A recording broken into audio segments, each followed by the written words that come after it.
Cryptography. Introduction. One of the main tools used to make the blockchain secure is called cryptography. Cryptography is the mathematical practice of secret communication in the presence of third parties. It uses mathematical algorithms to encrypt information in a way that resembles complete nonsense. To decipher this nonsense, you'll need to use a specific key. You can think of encryption as locking information in an indestructible box with a really complex lock. To open the box and see the information inside, you'll need the corresponding key. Without the right key, you have no means of opening the box. The lock on the box is so complex that it would take even the most talented lockpicker thousands or millions of years to pick the lock. But if you have the right key, then you can open it in seconds. One simple example of cryptography is secret letters. Remember when you were just a child and you wanted to send your friend a message that could only be read by him or her? In order to do that, you would think up a secret language for only the two of you to understand. For example, you could use numbers instead of letters or switch up certain letters. So A equals 1, B equals 2, etc. This is cryptography in its simpler form. Fun fact: cryptography has been around for a long time. The first known case of cryptography was in 1900 BC in ancient Egypt. This encryption wasn't very difficult nor functional. Instead, it was used for entertainment.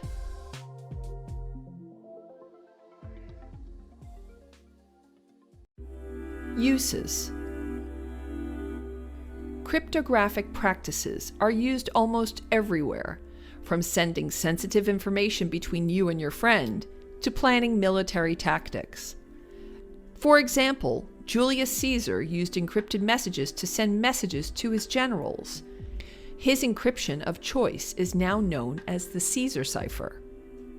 It shifts the letters in the alphabet by 3, so A equals D, B equals E, and so on. And you may have heard about the Enigma machine, which was used in World War II. Cryptography is also a part of our everyday activities. For example, our emails and bank accounts are encrypted to make sure that no one can simply hack into them. Also, every time you visit a website that starts with https://, it means that the connection to this website is encrypted and is more secure.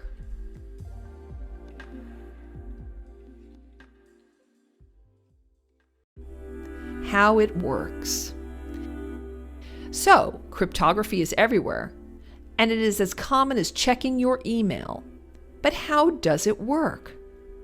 Cryptography uses mathematical algorithms to scramble data so it is unreadable by unintended parties. There are many different types of cryptography, and each type has its own characteristics.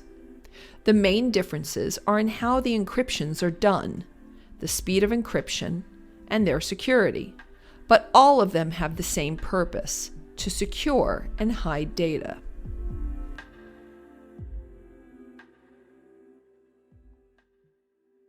Encryptions and keys. Encryption algorithms work with keys to secure data in an encryption. These keys are basically guides that show how to encrypt and decrypt data. Mostly, they are just long numbers which are in combination with the data one wants to hide and then encrypted. To decrypt that data, one needs to have the respective key. The strength of the encryption is relative to the key size. The key size is measured in bits. The more bits a key has, the stronger the encryption. There are different types of encryptions which use different types of keys. Symmetrical cryptography and conventional keys. The first type of cryptography is called symmetrical cryptography because it uses just one key. This key can be used for both encryption and decryption. In order for this method to work, you must share the key with people you want to exchange messages with. To illustrate, you and Judy want to send each other personal messages that you don't want anybody else to see. You decide to use symmetrical cryptography. You encrypt your message and send it to Judy. You also send Judy the key used to encrypt the data so she can decrypt it. It's basically like a box that has multiple copies of the key for both opening and locking the box. The system works, but there's a problem. What if someone else, like Jack, happens to get his hands on a copy of this key? Maybe he saw the key you sent to Judy and created a duplicate of it and now has access to these messages.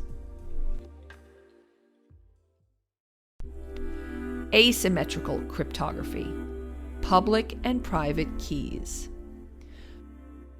To solve this problem, you could use asymmetrical cryptography, which uses two separate keys for locking and unlocking the data. These keys are called public and private keys. This method can be used to solve the problem we talked about with conventional keys, as it removes the need for sharing one key that can both open and close the lock. Now that you're smarter, you decide to use asymmetrical encryption to send your message to Judy. You take Judy's public key and use it to encrypt your message, and then send it to Judy. Judy receives the encrypted message, takes her private key, and decrypts the message without any trouble. Now, when Jack gets his hands on this encrypted message, he has no means of opening the encryption without knowing Judy's private key. As long as Judy doesn't share her private key, the message is safe from prying eyes. Why would you use your private key to encrypt data if it can be decrypted by anyone with your public key? One reason is that it can act as a digital signature for authentication. It serves the same purpose as the handwritten signature, while being almost impossible to counterfeit. Let's just say you want to sell your car to Jim. For that, you create an invoice, send it to Jim, and ask him to sign the bill to make things official. Jim uses his private key to encrypt the invoice. Now everyone can take Jim's public key and verify that this was in fact Jim that signed and encrypted the document. If for some reason, after the document is signed and you have given the car keys to him, he starts arguing that he hasn't received any documents that says he has to pay you anything for the car, you can simply take Jim's public key and validate that Jim has signed the invoice. Hashing. One other cryptographic function related to the blockchain is called hashing. Hashing function takes an input and generates an output of a certain length. For example, you can take this entire chapter on one hand and the word dog on the other, put them through the hash function, and both of them result in a hash of 64 characters. The amount of characters depends on the algorithm used. This characteristic is used to greatly decrease the size of data that is sent on the blockchain. Other characteristics of the hash function, and even the smallest change in the input, changes the output drastically. Apple in lowercase and apple in uppercase result in completely different hashes. This is extremely useful for determining whether a document has been altered without knowing the contents of it. For example, if the ownership document for your house is hashed and put onto the blockchain, then everyone can easily validate whether the document has been altered or not. Now let's say Rob suddenly decides that he is actually the owner of your house and puts his name on the ownership document. This means that the altered document produces a completely different hash, and when it is compared with the original document's hash, and they do not match, it is obvious that Rob's document is corrupted. The blockchain network sees this difference easily and can discard the false document, leaving Rob without the rights to your house. Hash functions are also one-way functions, meaning that an output can be easily generated from an input, but impossible to do the other way around. Once something is hashed, the only way to reveal the input would be to start guessing. This, as you might think, is not very easy nor a time-efficient task. And this is exactly the reason why information on the blockchain in the form of hashes is so secure. Multi-set or multi-signature cryptography. Multi-signature cryptography means that instead of one public and one private key, you can have multiple sets of keys. This creates many new opportunities in terms of security, accessibility, and flexibility. Two-factor authentication. You can create two sets of private keys that both have to be used to access your cryptocurrency wallet. Storing these keys on separate devices creates a simple two-factor authentication process. To log into your wallet, you will have to approve the sign-in from both of these devices. If you have this process in place, then you can rest assured that no one can take money from your wallet if you leave your computer open at work. Shared account. Similar to the last point, you can create two sets of keys, but instead of holding them to yourself, you can give one set to a friend, family member, or a business partner. For example, you can have one shared account with your business partner, but if someone wants to use the company's resources, they will need approval from the other person. Secure and backed up. One of the problems with the above two examples is that if one private key is lost, then you will no longer have access to the account.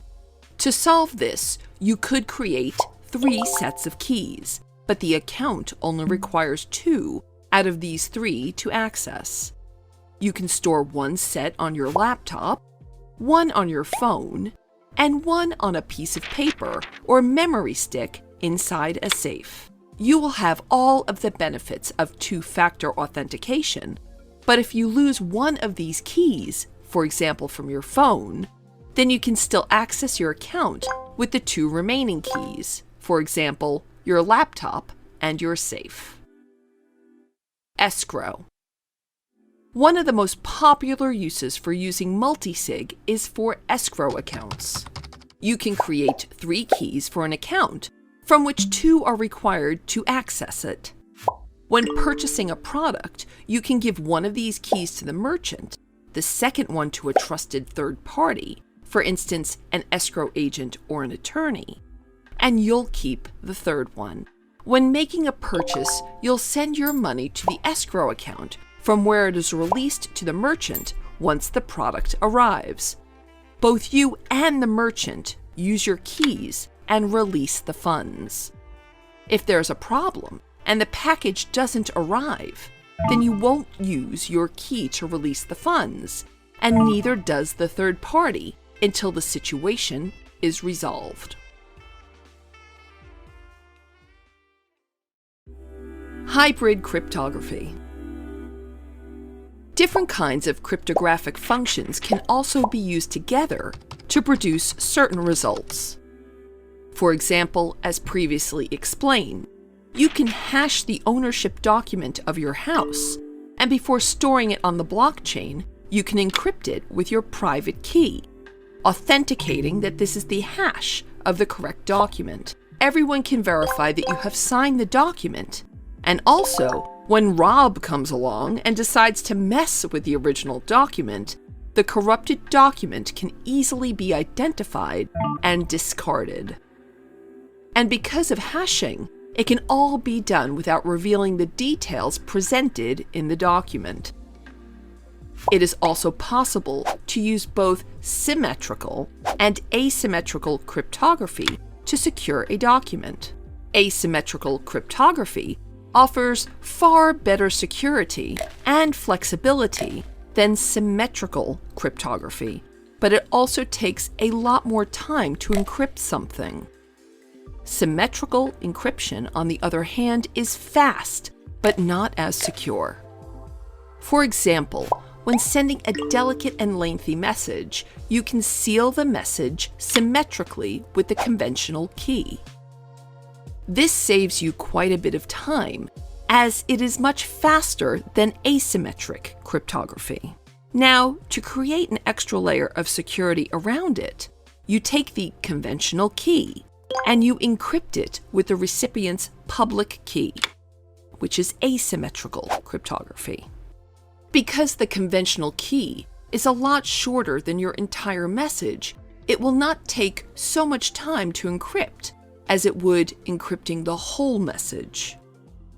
Once secured, you can send both the encrypted message as well as the encrypted conventional key to the recipient. The recipient would use their private key to decrypt the conventional key, and then use the conventional key to decrypt the message. By using hybrid cryptography in conjunction with smart contracts, we can create a better, more secure voting system. It would make voting more popular and eliminate corruption. In this system, people can cast their vote on the internet by logging into their voting account and making their choice. Their vote would be hashed, signed with their private key, and stored on the blockchain. To verify that the vote has not been altered with, the blockchain community can check whether the person who cast the vote actually signed the vote.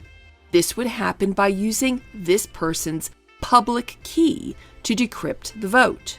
If the community is able to decrypt the vote with the person's public key, then they have signed it and it is valid. If they cannot decrypt the vote with the person's public key, then it has not been signed and is not valid. Hashing ensures that once the community verifies the vote, they will not be able to see the actual contents of the vote, but the hash. This allows people to confirm whether the vote has been altered in any way or not by comparing the signed hash to the hash that was initially stored on the blockchain. If the hashes match, then everything is as it should be. If not, then the vote has been altered and corrupted.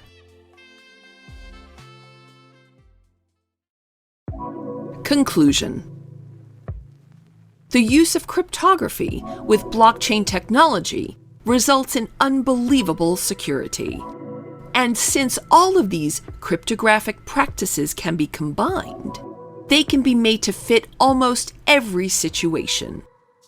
You can send private information, authenticate documents, prove ownership, and easily verify if data has been altered or not.